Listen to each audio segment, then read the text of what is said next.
Nadie nace monstruo, pero algunos parecen venir al mundo con una grieta invisible en el alma, una fisura por donde más tarde se filtrarán el deseo, la violencia y la rebeldía contra todo lo sagrado.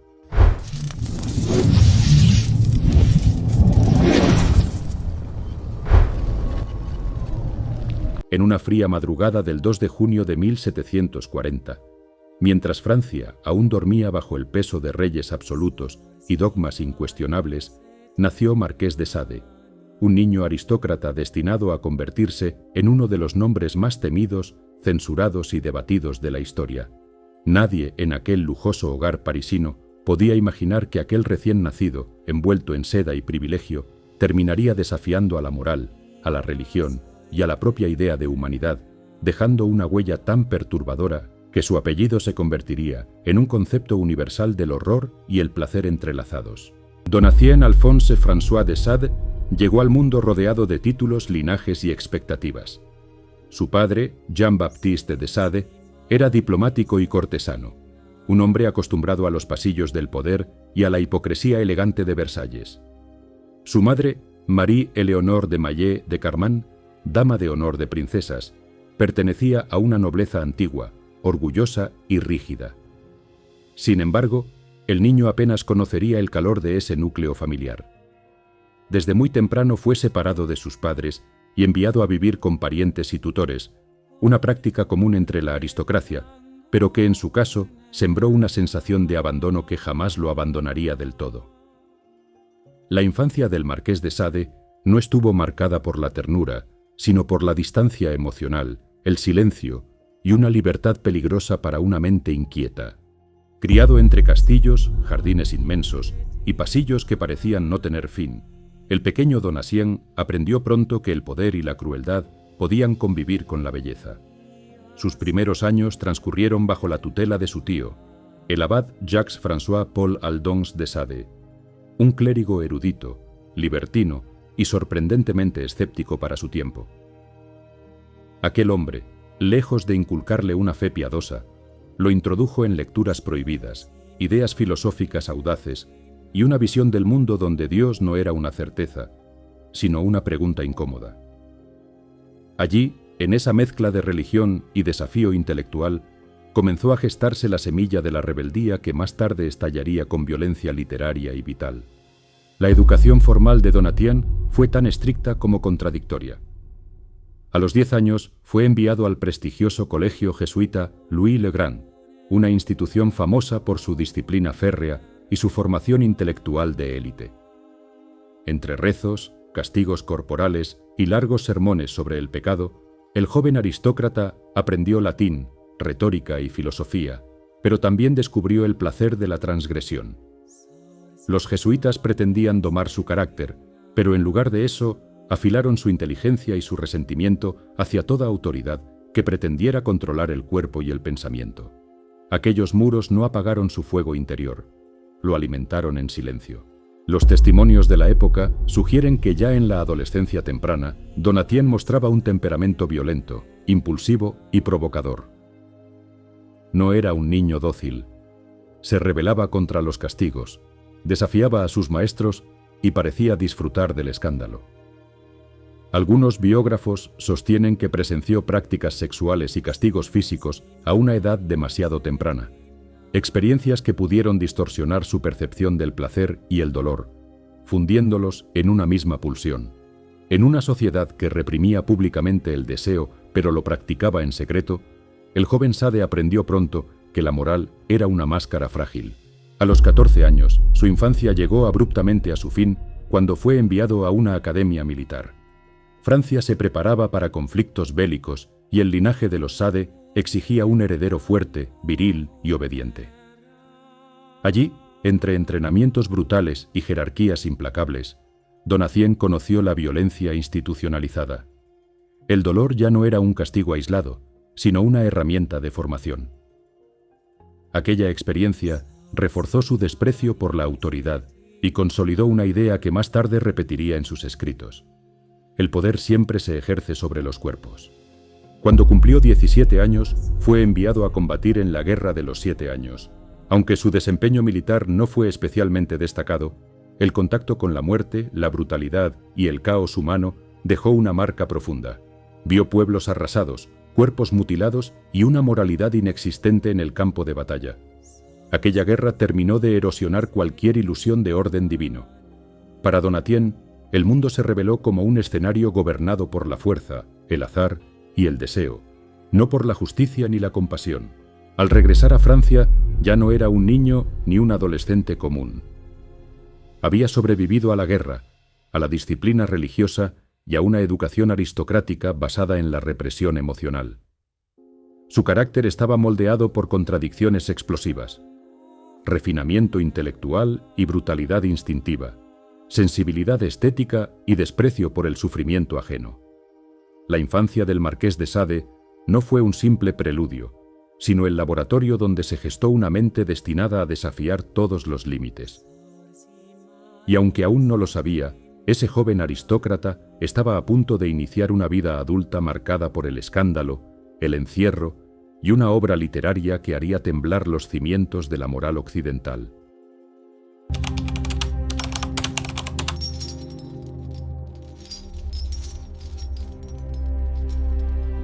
La juventud no llegó para Donatien de Sade como una etapa de descubrimiento sereno, sino como una explosión descontrolada de impulsos largamente contenidos. Tras regresar de la guerra, con apenas 20 años, Francia le abrió las puertas de un mundo donde el privilegio lo protegía de casi cualquier consecuencia. París era un hervidero de placeres ocultos, salones libertinos, burdeles clandestinos y nobles que predicaban virtud en público mientras se entregaban al exceso en privado. En ese escenario, el joven aristócrata no tardó en sentirse como un pez en el agua.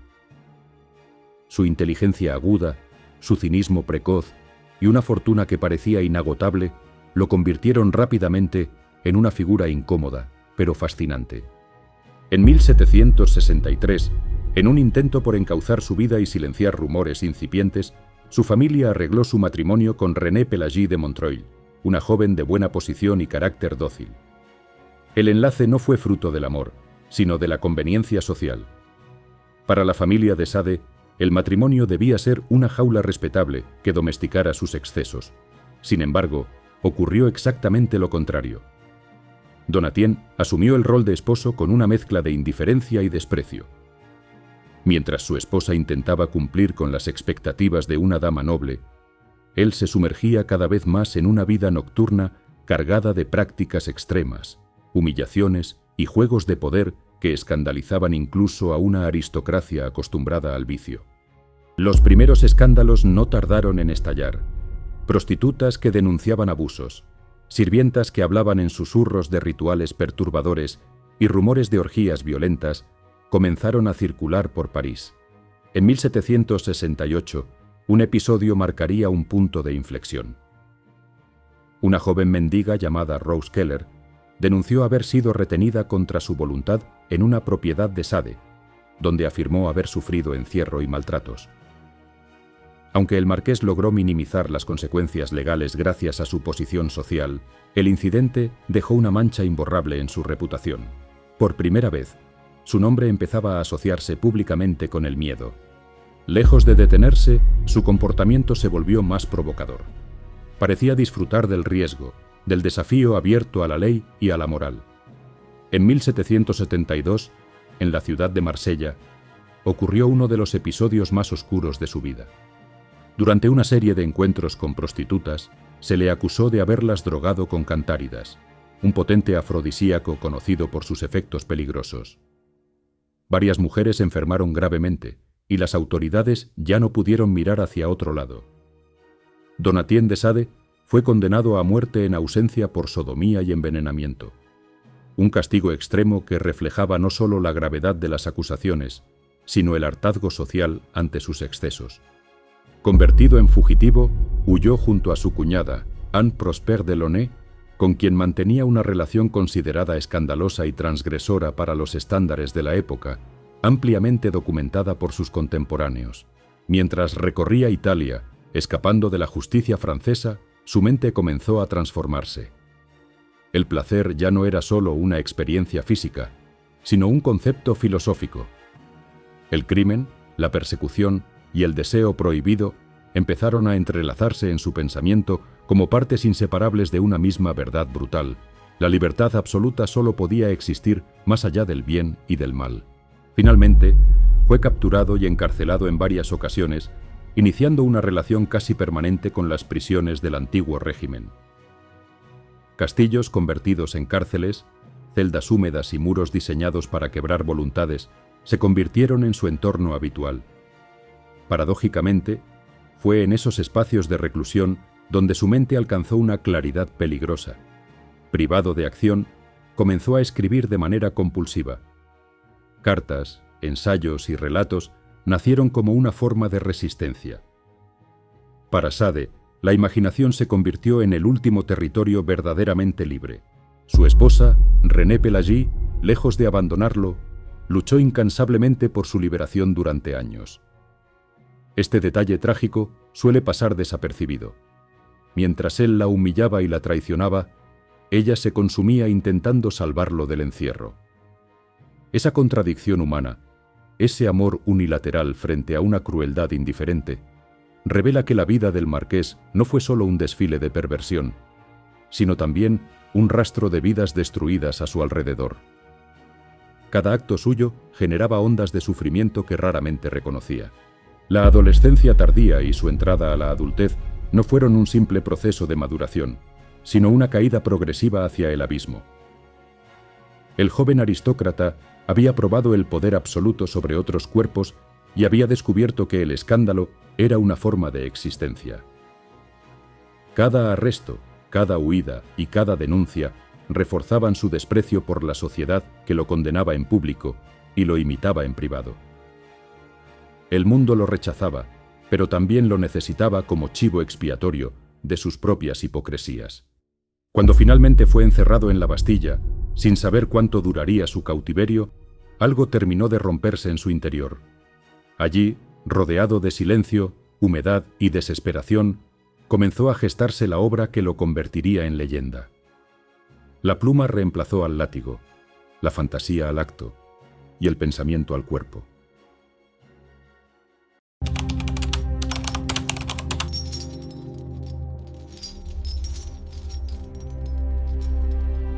El encierro no llegó como un castigo inesperado para Donatien de Sade, sino como la consecuencia lógica de una vida construida a base de provocaciones. Cuando las puertas de la Bastilla se cerraron tras él en 1784, el mundo exterior quedó reducido a ecos lejanos, gritos apagados y rumores de una Francia que empezaba a resquebrajarse. Sin embargo, lejos de doblegarlo, la prisión se convirtió en el escenario donde su mente alcanzó una intensidad inédita. Aislado, vigilado y humillado, el marqués comenzó a vivir hacia adentro, explorando territorios que ningún carcelero podía confiscarle. Las condiciones de su reclusión eran duras, aunque no comparables a las de un preso común. Como aristócrata, disponía de ciertos privilegios: papel, tinta, libros y, en ocasiones, la posibilidad de recibir visitas. Pero el encierro prolongado, la incertidumbre y la conciencia de haber sido abandonado por la mayoría de sus aliados políticos erosionaban lentamente su estabilidad mental. Sade oscilaba entre estallidos de furia, crisis de desesperación y períodos de lucidez extrema. Esa inestabilidad se filtró directamente en su escritura, que se volvió más sistemática, más radical y más obsesiva. Fue en una diminuta celda de la Bastilla donde comenzó a redactar en secreto lo que consideraba su obra definitiva. Escribía de noche, con letra microscópica, sobre largos rollos de papel que ocultaba celosamente. Allí tomó forma una visión del mundo donde la moral no era más que una ficción creada por los poderosos, y donde la naturaleza, indiferente al sufrimiento humano, legitimaba la crueldad y el exceso. No escribía para provocar escándalo inmediato, sino para dejar constancia de una filosofía extrema que, estaba convencido, sobreviviría a sus carceleros. Mientras tanto, su vida personal se desmoronaba. Su esposa, agotada tras años de intentos fallidos por liberarlo, comenzó a distanciarse emocionalmente. Aunque nunca dejó de apoyarlo del todo, La mujer que había sacrificado su reputación y su tranquilidad por él ya no era la misma. El marqués, por su parte, reaccionó con resentimiento y desprecio.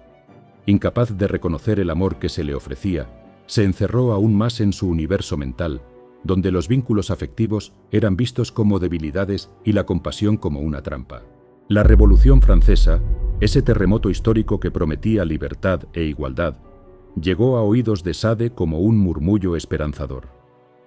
Cuando la Bastilla fue tomada, él ya había sido trasladado a otro encierro apenas días antes.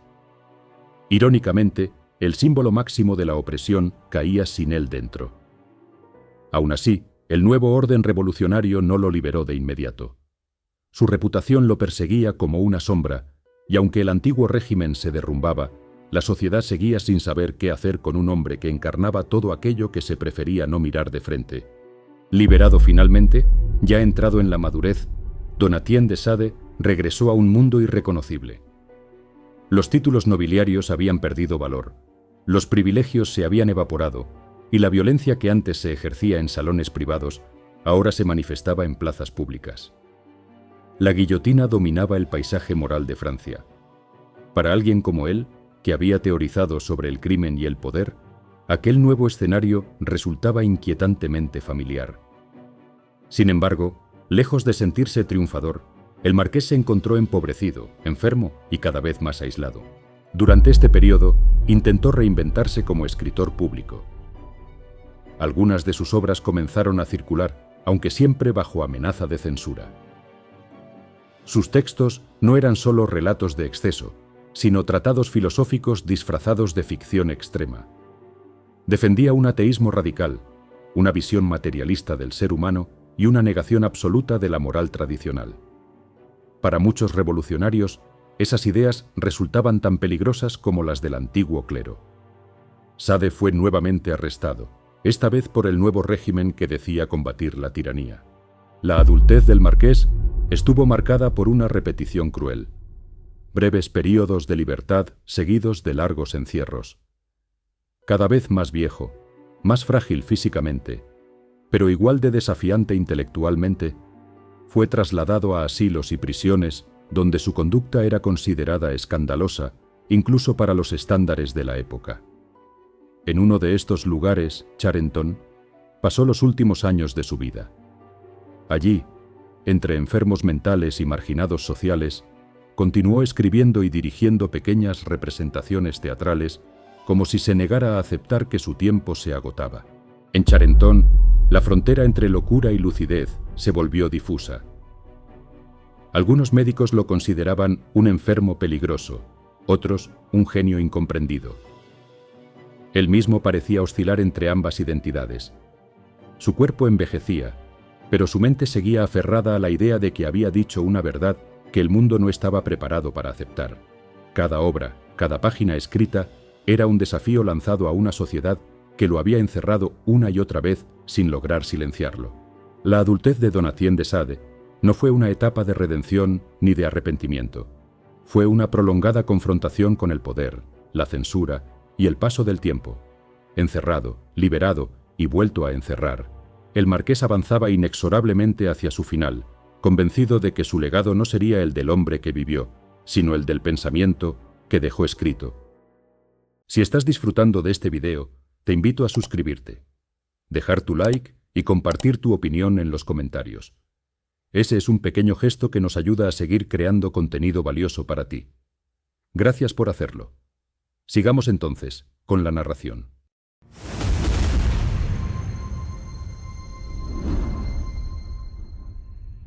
La vejez llegó como una ironía cruel.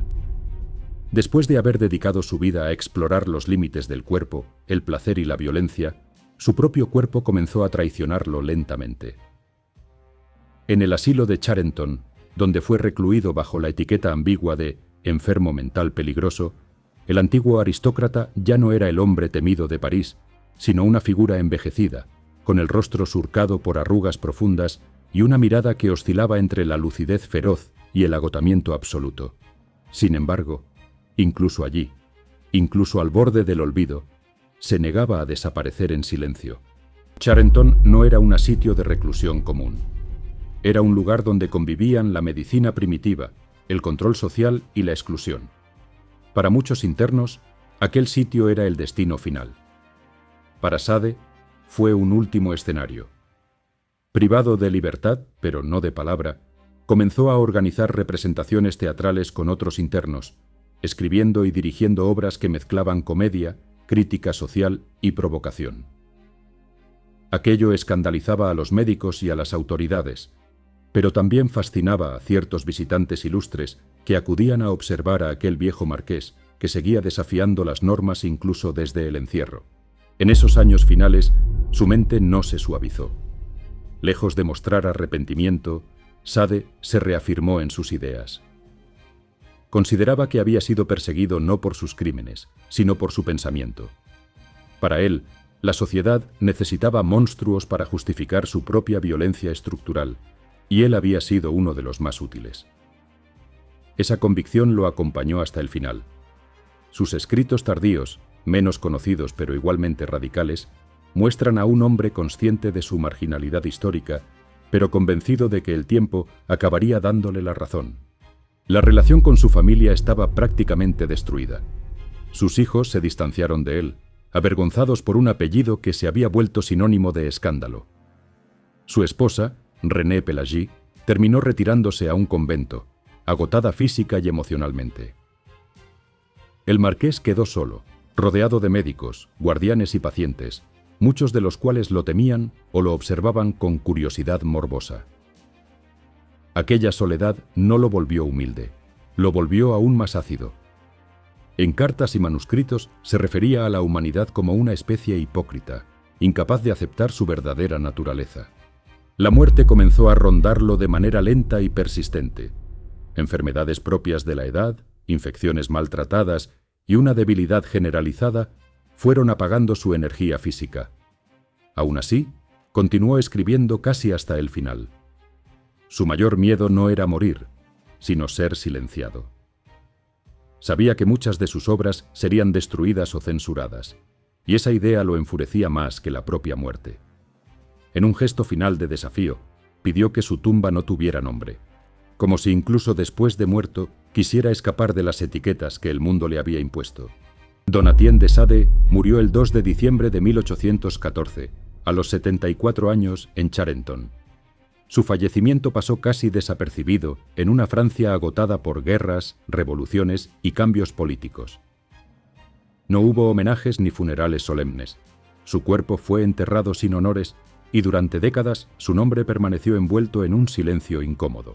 Parecía que la sociedad, al fin, había logrado deshacerse de él, pero esa victoria fue solo aparente.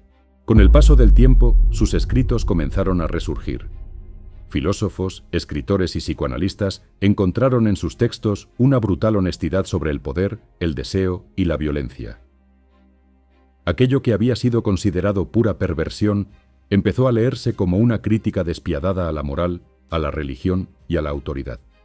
Su apellido, convertido en concepto, atravesó la literatura, la psicología y la cultura popular.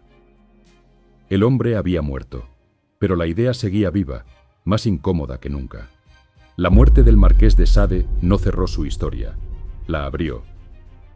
Su vida, marcada por el encierro, el escándalo y la provocación, se transformó en un espejo oscuro donde la humanidad aún se mira con temor. Fue odiado, censurado y patologizado, pero nunca ignorado del todo. Incluso hoy, su figura sigue generando rechazo y fascinación a partes iguales, porque obliga a enfrentar una pregunta que pocos se atreven a formular. ¿Qué ocurre cuando se eliminan todas las máscaras y se observa de frente el lado más cruel del ser humano?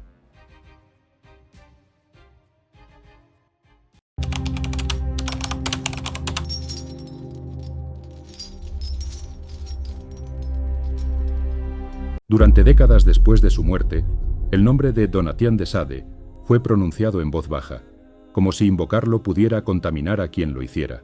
Sus manuscritos circularon de forma clandestina, copiados a mano, escondidos en bibliotecas privadas y vendidos en mercados negros a lectores atraídos por lo prohibido.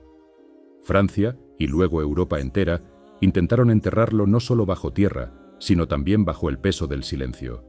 Sin embargo, la censura no logró destruir lo que ya había sido pensado.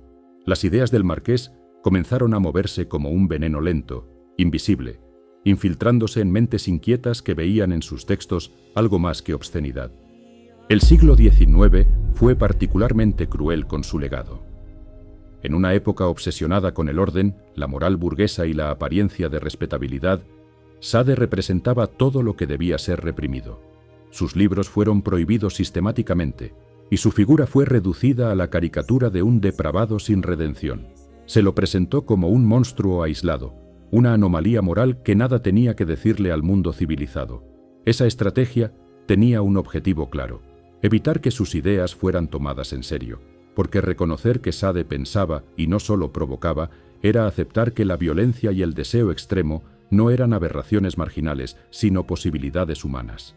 A pesar de ello, algunos lectores comenzaron a notar que, detrás de la brutalidad explícita, existía una estructura filosófica coherente. Sade hablaba del poder sin disfraces, del dominio como motor de la historia, del cuerpo como campo de batalla. Para él, la moral era una construcción artificial diseñada para proteger a los débiles y legitimar la autoridad de los fuertes.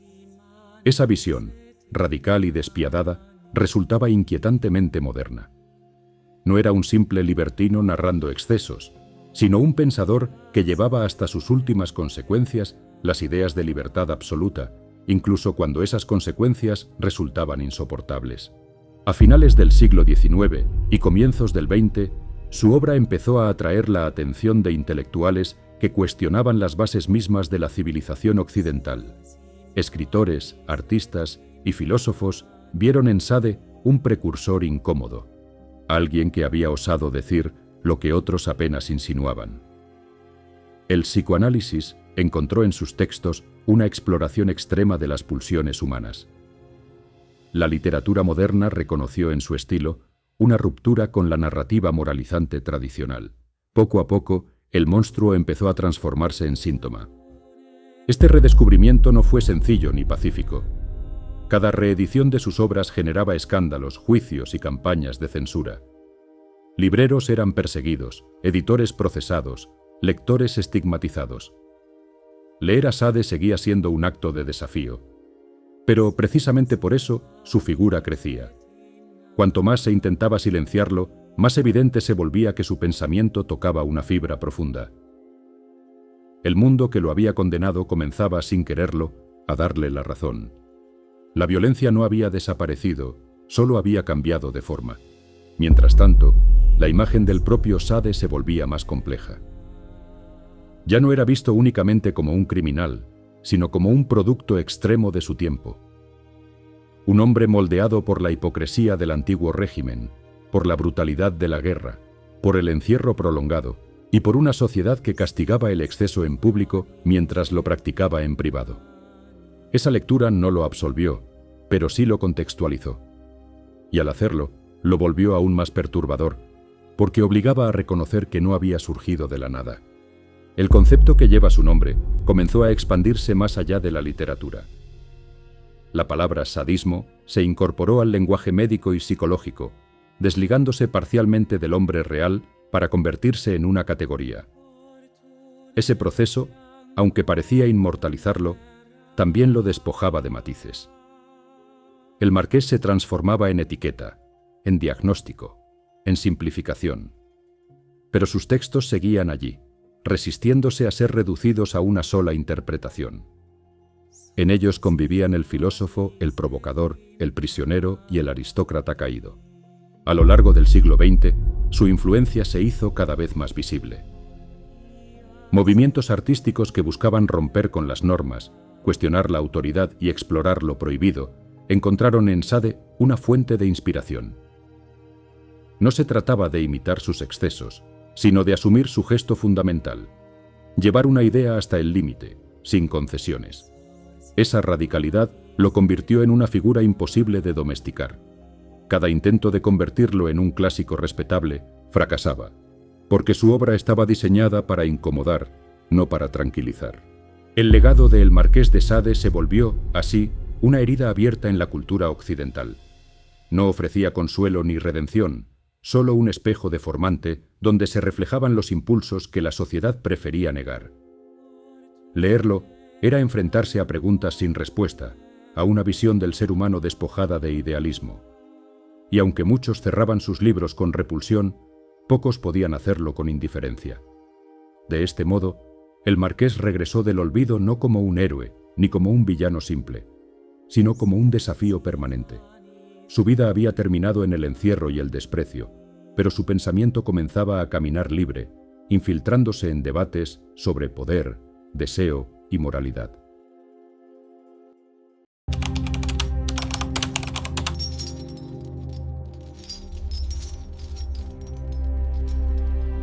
El siglo XX avanzó con la arrogancia de quien cree haber dejado atrás a sus demonios, pero las ideas de Donatien de Sade demostraron ser más persistentes que cualquier revolución tecnológica o moral. Mientras el mundo hablaba de progreso, derechos humanos y civilización, las guerras, los campos de exterminio y la violencia sistemática parecían confirmar, con una crudeza insoportable, muchas de las intuiciones que el marqués había formulado siglos antes. El ser humano no había cambiado tanto como le gustaba pensar. Solo había perfeccionado sus mecanismos de destrucción. En este nuevo escenario, Sade dejó de ser leído únicamente como un provocador sexual y comenzó a ser interpretado como un pensador político involuntario. Sus textos, centrados en el abuso de poder y la instrumentalización del cuerpo, resonaban de manera inquietante en un mundo atravesado por totalitarismos. Algunos intelectuales vieron en él a un testigo extremo de una verdad incómoda. Cuando desaparecen los límites morales, el poder no se humaniza, se vuelve absoluto. Y ese poder absoluto no necesita justificaciones divinas ni ideológicas. Le basta con su propia fuerza. La literatura contemporánea absorbió esa herencia de múltiples maneras. Autores que exploraban la alienación, la violencia y el vacío existencial encontraron en Sade un antecedente radical. No lo imitaban, lo continuaban desde otros lenguajes. El cine, por su parte, comenzó a utilizar sus ideas como inspiración para narrar historias donde el espectador ya no podía refugiarse en una moral clara. El mal dejaba de ser una anomalía para convertirse en una posibilidad cotidiana. En ese sentido, Sade no ofrecía respuestas, sino una incomodidad permanente. La psicología y el psicoanálisis también se apropiaron de su figura. Sus textos fueron analizados como exploraciones extremas de las pulsiones humanas, del deseo llevado hasta el punto de la autodestrucción. Sin embargo, reducirlo a un caso clínico resultaba insuficiente. Sade no escribía para confesarse ni para curarse. Escribía para demostrar. Para él, el deseo no era un síntoma, sino una fuerza natural, amoral, que la sociedad intentaba domesticar a cualquier precio. Esa idea, aún hoy, sigue siendo profundamente perturbadora. Con el paso del tiempo, surgió una pregunta inevitable: ¿qué hacer con Sade? Ignorarlo ya no era posible. Prohibirlo resultaba inútil. Canonizarlo parecía peligroso. Su obra se convirtió en un territorio incómodo, visitado con cautela, estudiado con distancia, pero siempre rodeado de controversia. Cada nueva generación debía enfrentarse a él y decidir si lo leía como advertencia, como crítica o como abismo. Y en ese acto de lectura, el marqués volvía a cobrar vida. Paradójicamente, en una época obsesionada con la corrección moral, su figura adquirió una relevancia renovada. Sade obligaba a cuestionar hasta qué punto la censura protege realmente a la sociedad o simplemente oculta lo que no quiere ver. Sus textos planteaban una provocación que iba más allá del escándalo sexual. Si el ser humano es capaz de imaginar tales horrores, ¿acaso no es porque esos horrores ya existen en algún nivel profundo? Negarlos no los elimina. Solo los vuelve más difíciles de reconocer. Sin embargo, esta relectura moderna no estuvo exenta de simplificaciones. En muchos casos, Sade fue utilizado como símbolo vacío, reducido a un ícono de la transgresión sin contexto. Esa versión domesticada traicionaba, en cierto modo, la esencia de su pensamiento. El verdadero peligro de Sade no residía en sus escenas extremas, sino en su coherencia interna, en la lógica implacable con la que desmontaba la moral tradicional y la reemplazaba por una visión del mundo donde la fuerza, el deseo y el egoísmo eran principios fundamentales. Esa coherencia es lo que sigue incomodando, porque aceptar siquiera la posibilidad de que Sade tuviera razón implica enfrentarse a una visión del ser humano profundamente desoladora. Implica admitir que la ética no surge de la naturaleza, sino del miedo, del acuerdo y de la fragilidad compartida. Y que sin esos frenos, la crueldad no es una excepción, sino una consecuencia. Esa idea, llevada hasta el extremo, resulta casi insoportable, y tal vez por eso su obra sigue siendo tan polémica. Mientras tanto, el hombre real, el individuo histórico, continúa desdibujándose entre interpretaciones. Fue un abusador, un prisionero, un aristócrata caído, un escritor obsesivo y un pensador radical. No fue un mártir ni un simple criminal. Fue un producto extremo de su tiempo y al mismo tiempo alguien que se adelantó brutalmente al nuestro. Su vida, marcada por el encierro y el escándalo, parece confirmar una ironía cruel. La sociedad que más lo rechazó fue también la que hizo posible su existencia. En el fondo, su legado no consiste en una doctrina que deba seguirse, sino en una pregunta que no puede cerrarse. ¿Qué ocurre cuando se eliminan todas las justificaciones morales? ¿Qué queda del ser humano cuando se lo despoja de la idea de bien? ¿Qué sucede cuando el poder se ejerce sin límites ni remordimientos? Estas preguntas, formuladas de manera extrema, siguen resonando porque el mundo moderno aún no ha encontrado respuestas satisfactorias.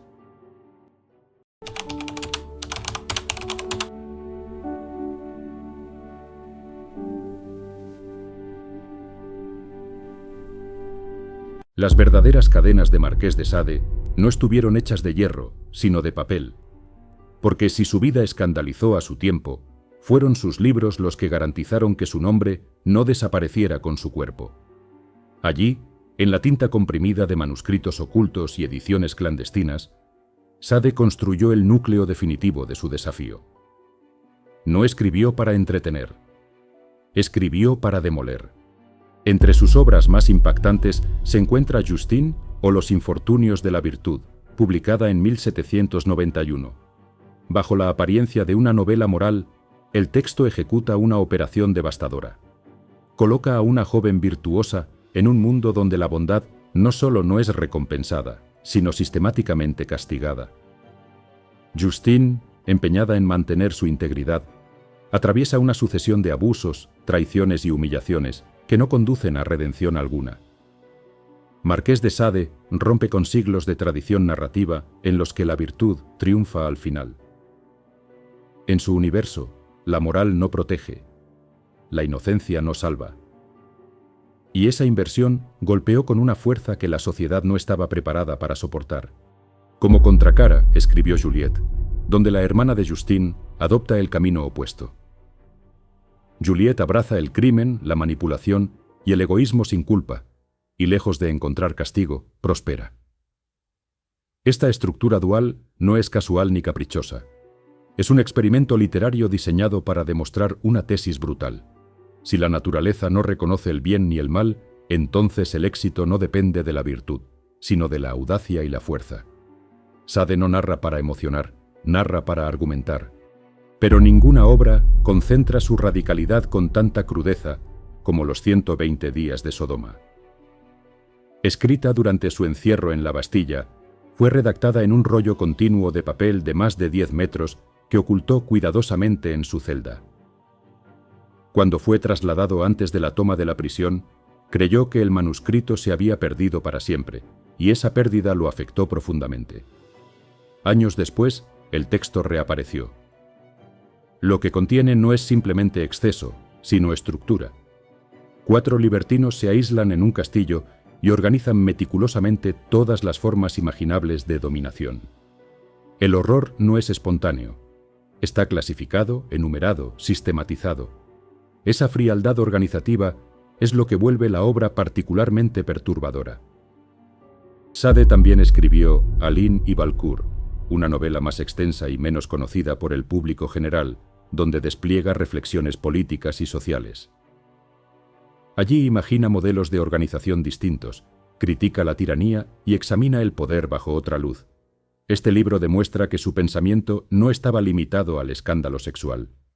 Había en él una voluntad de explorar sistemas completos, de analizar la autoridad en todas sus formas, desde el gobierno hasta la religión. Lo que distingue a sus obras no es solo el contenido explícito, sino la insistencia en justificar cada acto mediante largos discursos racionales. Sus personajes no actúan impulsivamente, argumentan. Explican por qué la compasión es inútil, por qué la religión es una ficción conveniente y por qué la moral es una herramienta de control. Esa lógica interna es lo que desarma al lector. No se enfrenta a un caos irracional, sino a una coherencia implacable llevada hasta el límite. La reacción histórica fue feroz. Sus libros fueron prohibidos durante décadas, circulando únicamente en ediciones clandestinas. Durante el siglo XIX, su nombre se convirtió en advertencia, en sinónimo de desviación. De hecho, el término sadismo fue incorporado a la terminología psiquiátrica para describir el placer derivado del sufrimiento ajeno, un legado lingüístico que pocos autores han dejado. Su apellido dejó de ser solo un nombre propio para convertirse en categoría. Y sin embargo, a pesar de la censura, la quema y el desprecio oficial, sus obras sobrevivieron. Fueron redescubiertas en el siglo XX por pensadores que entendieron que, más allá de la provocación, contenían una crítica feroz a la hipocresía social. No lo absolvieron, no lo santificaron. Lo estudiaron como un fenómeno que obligaba a replantear la relación entre razón y violencia, entre libertad y responsabilidad.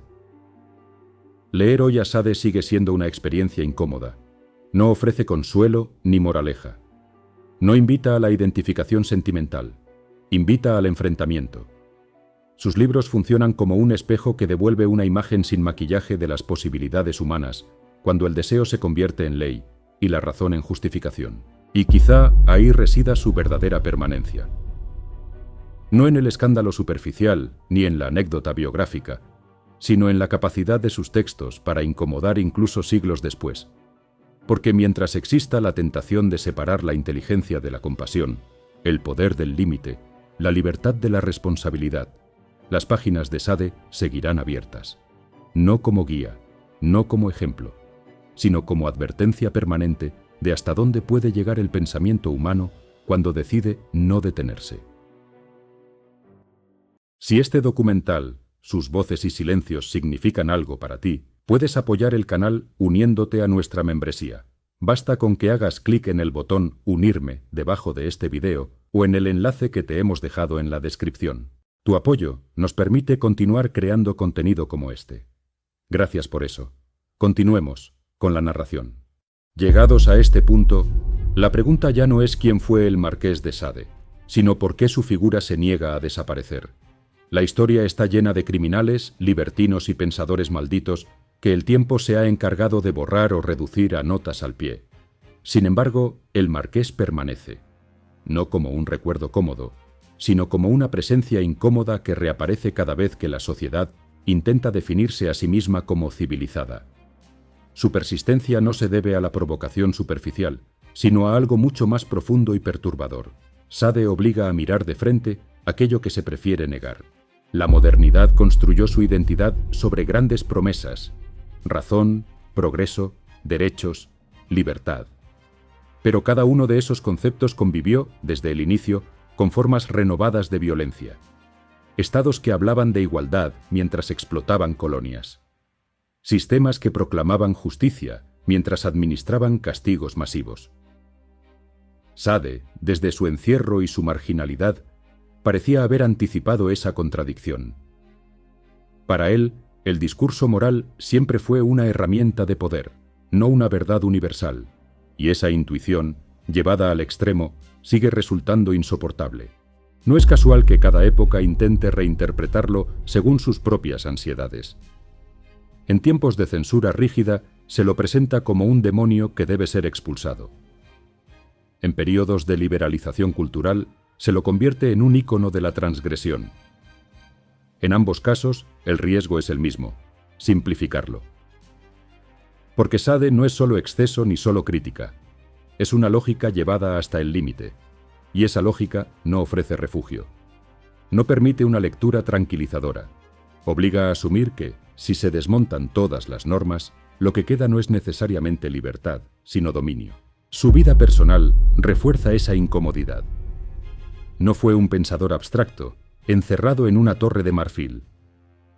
Fue un hombre que ejerció poder real sobre otros cuerpos y dejó víctimas concretas a su paso. Ese hecho impide cualquier idealización ingenua.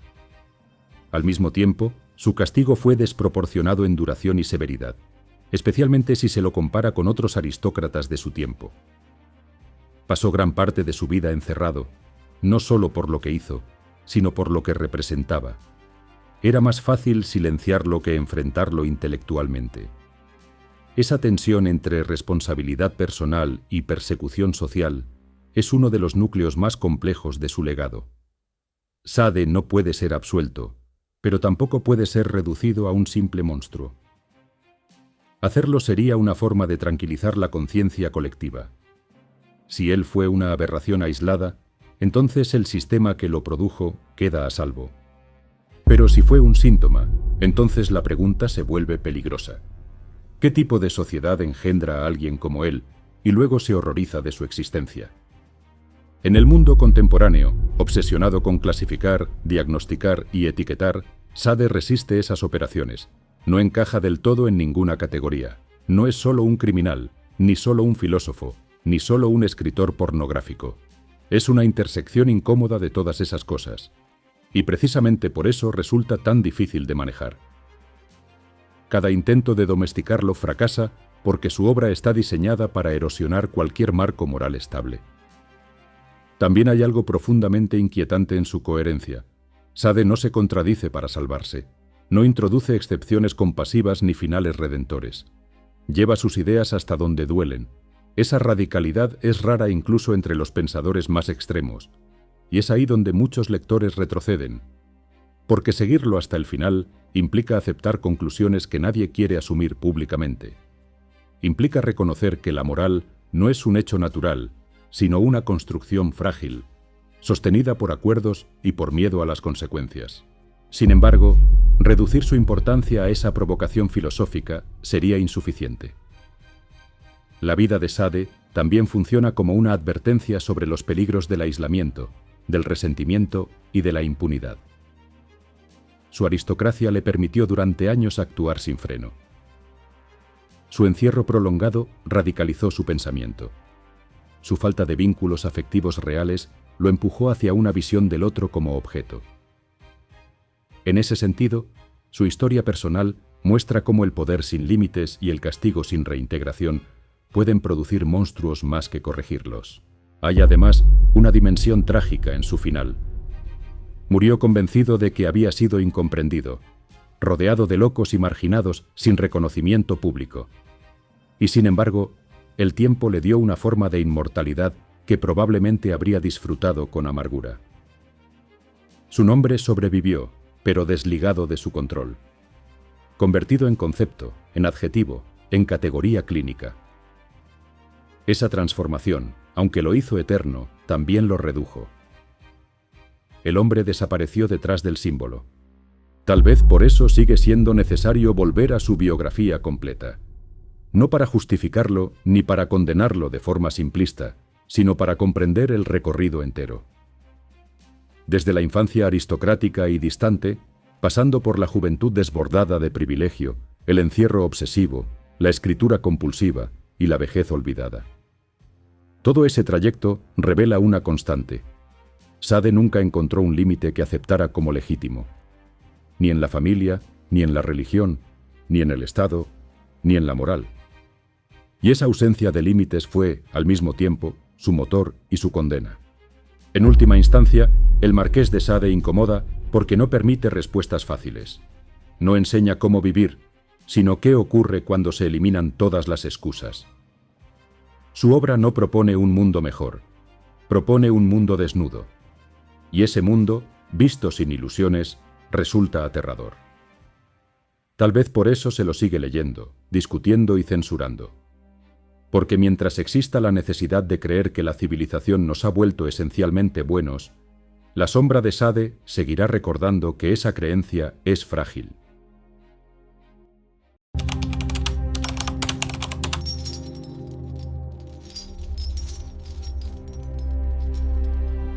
Pensar el lugar que ocupa este personaje en la memoria colectiva implica aceptar una incomodidad esencial. No existe una forma neutral de acercarse a su figura. Cualquier intento de hacerlo exige tomar postura, aunque sea para reconocer que no hay una respuesta satisfactoria. Sade no encaja en los relatos tranquilizadores con los que las sociedades suelen ordenar su pasado. No puede ser celebrado sin reservas, ni condenado sin matices. Y es precisamente en esa imposibilidad donde reside su potencia más perturbadora. La tentación más común ha sido convertirlo en un simple límite, una frontera moral. Señalarlo como aquello que no debe ser cruzado.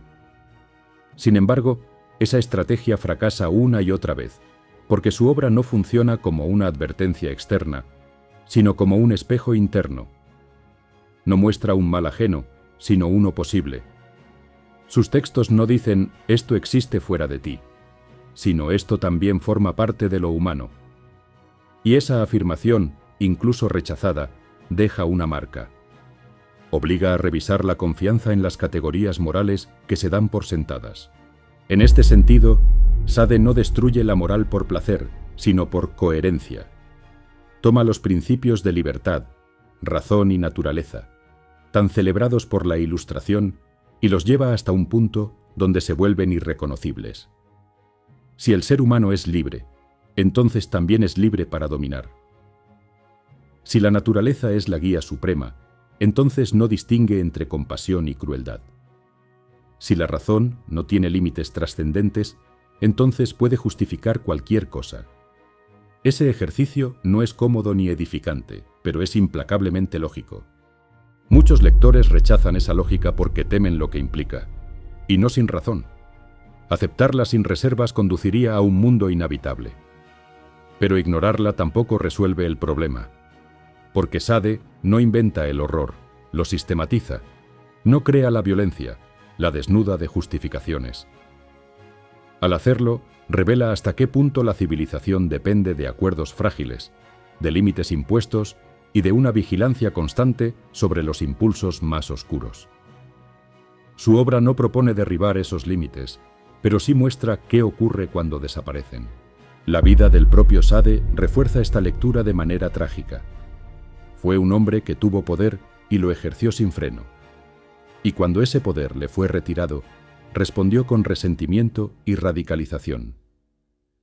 El encierro no lo llevó a la reflexión empática, sino a la construcción de un sistema donde su experiencia personal se convertía en teoría universal. Esa transformación revela un peligro real. Cuando el individuo se aísla por completo del otro, cuando deja de reconocerlo como sujeto, la crueldad se vuelve no solo posible, sino coherente. Desde esta perspectiva, su biografía no es solo la historia de un transgresor, sino la de un fracaso colectivo. Una aristocracia que lo protegió mientras le fue útil. Un sistema judicial que alternó entre la impunidad y el castigo ejemplar. Una sociedad que prefirió encerrarlo antes que interrogarse. Nada de eso lo exculpa, pero sí lo explica. Y comprender no significa justificar. Significa aceptar que el monstruo no surge en el vacío, sino en contextos concretos que lo permiten y luego lo rechazan. El problema aparece cuando se intenta usar a Sade como símbolo cómodo.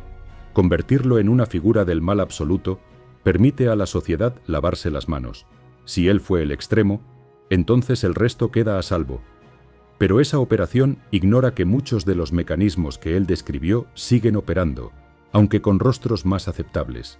El poder sigue administrando cuerpos, la violencia sigue justificándose en nombre del orden, el deseo sigue siendo regulado y castigado selectivamente.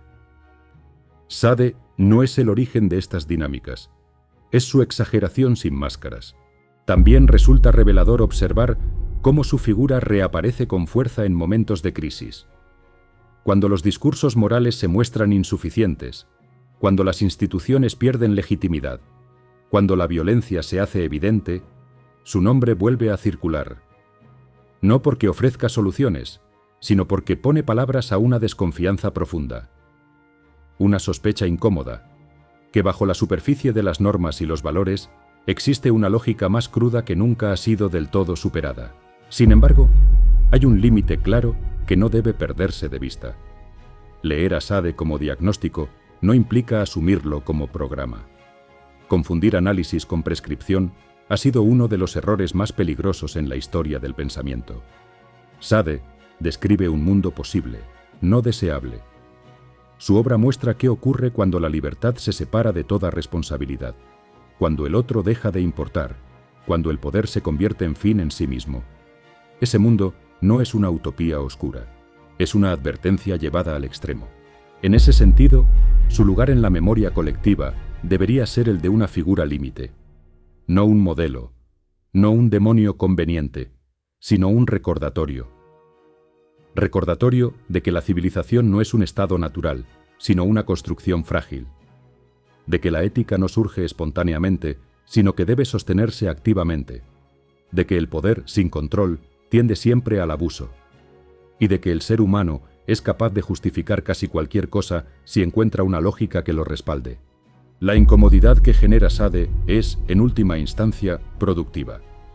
Obliga a pensar sin refugios, a reconocer que la línea entre orden y barbarie no es tan clara como se quisiera, a aceptar que la historia no avanza de manera lineal hacia el bien, sino que oscila, retrocede y se repite. Su vida y su obra no ofrecen consuelo, pero sí una lucidez brutal. Y esa lucidez, aunque duela, tiene un valor incuestionable. Si llegaste hasta este punto del video y aún no te has suscrito, este es el momento. Activa las notificaciones, déjanos un comentario, cuéntanos qué piensas de este personaje, cuál te gustaría ver en un próximo video, o simplemente salúdanos. Ese pequeño gesto hace una gran diferencia y nos ayuda a seguir creando contenido para ti. Gracias por eso. Continuemos entonces, con la narración. Al final del recorrido, cuando ya no quedan escándalos por enumerar ni provocaciones por subrayar, la figura de Donatien de Sade se revela con una claridad incómoda. No como mito, no como caricatura, sino como una condensación extrema de tensiones que atraviesan a la humanidad desde siempre. Poder y deseo. Libertad y violencia. Razón y crueldad. Sade no inventó estas fuerzas, pero las llevó a un punto en el que dejan de poder disimularse. Y es ahí donde su biografía alcanza su sentido más profundo. Su vida, observada en conjunto, no es la de un rebelde triunfante ni la de un mártir incomprendido. Es la de un hombre que nunca aceptó límites y que, precisamente por eso, terminó rodeado solo de muros. Cada etapa refuerza esa paradoja. La infancia aristocrática le dio privilegios sin contención emocional. La juventud le otorgó impunidad sin responsabilidad. El encierro le quitó el cuerpo, pero le dejó la mente sin frenos. Y la vejez lo encontró aislado, aferrado a una coherencia intelectual que no le devolvió ni la libertad ni la paz. Hay algo profundamente revelador en el hecho de que Sade muriera sin arrepentimiento. No porque eso lo engrandezca, sino porque confirma la rigidez de su visión del mundo. Nunca renegó de sus ideas, incluso cuando su propia vida parecía desmentir la promesa de libertad que proclamaba. Nunca reconoció plenamente a sus víctimas como tales. Nunca aceptó que su pensamiento, llevado a la práctica, producía destrucción real. Esa negativa final es clave para comprenderlo. Sade no fue un provocador momentáneo, sino un absolutista del yo. Y, sin embargo, reducirlo a esa rigidez sería insuficiente. Porque su figura no perdura solo por lo que fue, sino por lo que obliga a pensar. La incomodidad que genera no se agota en el rechazo moral. Persiste porque toca una pregunta que ninguna sociedad ha logrado resolver del todo. ¿De dónde surge la ética y qué la sostiene cuando desaparecen las creencias, las jerarquías y los miedos compartidos? Sade mostró un mundo donde esa red de contención se rompe, y ese mundo, aunque nadie quiera habitarlo, sigue siendo posible. Su legado no consiste en una doctrina ni en un camino a seguir. Consiste en una advertencia extrema. Advertencia sobre el poder sin control, sobre el deseo desligado del otro, sobre la razón utilizada como herramienta de justificación en lugar de reflexión. En sus textos, la lógica no conduce a la justicia, sino a la dominación. Y esa lógica, aunque llevada al límite, no es ajena al funcionamiento de muchas estructuras reales. Por eso incomoda, porque no es del todo falsa. La historia posterior a su muerte confirma esta inquietud. El mundo que lo condenó no se volvió más humano. Las sociedades que proclamaron valores universales continuaron produciendo violencia a gran escala. Los sistemas que prometieron redención recurrieron al castigo masivo. En ese contexto, Sade deja de ser una anomalía histórica para convertirse en una especie de espejo deformante. No muestra lo que queremos ser, sino lo que podemos llegar a ser cuando los límites se erosionan. Pero hay un punto que no debe perderse de vista. La lucidez de Sade no es sabiduría. Su coherencia no es virtud. Comprenderlo no implica adoptarlo. Al contrario, su vida demuestra que una visión del mundo sin empatía ni responsabilidad conduce al aislamiento, no a la liberación. Que el rechazo absoluto de todo límite no produce autonomía, sino encierro. Que la negación del otro como sujeto termina por vaciar también al yo. En ese sentido, su biografía es trágica, no heroica. El error más peligroso sería romantizarlo, convertirlo en símbolo de libertad radical sin asumir las consecuencias humanas de esa postura. Sade no fue un mártir del pensamiento libre. Fue un hombre que hizo daño real y que nunca lo reparó. Reconocer el valor crítico de su obra no exige borrar ese hecho. Al contrario, exige mantenerlo presente. Porque separar completamente al pensador del individuo, en su caso, sería una forma de evasión moral. Tampoco sirve enterrarlo de nuevo bajo la censura o el silencio. Esa estrategia ya fracasó. No elimina las preguntas que plantea, solo las desplaza.